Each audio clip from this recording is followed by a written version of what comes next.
جی بھائی جان کیا کہتے ہیں آپ کتنی دیر سے یہاں موجود ہیں؟ دیکھیں ہم یہاں صبح سے موجود ہیں، کل بھی ہم رات تک ڈیوٹی کر کے گئے ہیں، صبح پھر آئے ہیں۔ یہ امپورٹڈ حکومت نے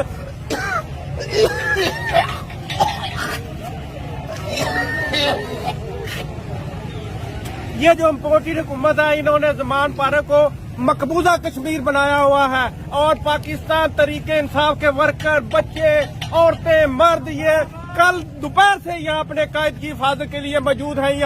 یہاں لوگ کسی چیز سے نہیں گھبرا رہے، یہ آنسو کے شل پھینک رہے ہیں، یہ واٹر کینن استعمال کر رہے ہیں، لیکن پاکستان تحریک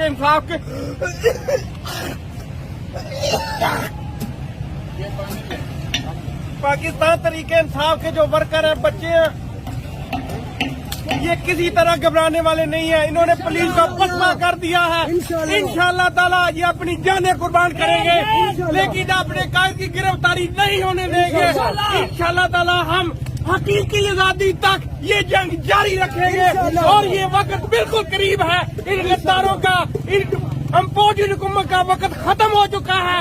انشاءاللہ تعالیٰ پاکستان آزاد ہوگا، حقیقی آزادی ہوگی، پاکستان میں آئین اور قانون کی بالادستی ہوگی۔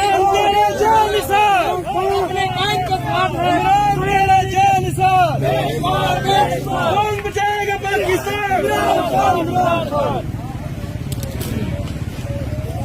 امپورٹڈ حکومت نامنظور، امپورٹڈ حکومت نامنظور۔ یہ دیکھیں آپ، انہوں نے کارکنوں نے پولیس کو پسپا کر دیا ہے، پولیس دوڑنے پر مجبور ہو گئی ہے۔ انشاءاللہ تعالیٰ کارکن ایسے ہی لڑتے رہیں گے، اپنا ان کا نہ جذبہ کم ہوگا، نہ ان کی طاقت کم ہوگی، نہ یہ اپنے قائد سے اور پاکستان سے ان کی محبت کم ہوگی۔ انشاءاللہ تعالیٰ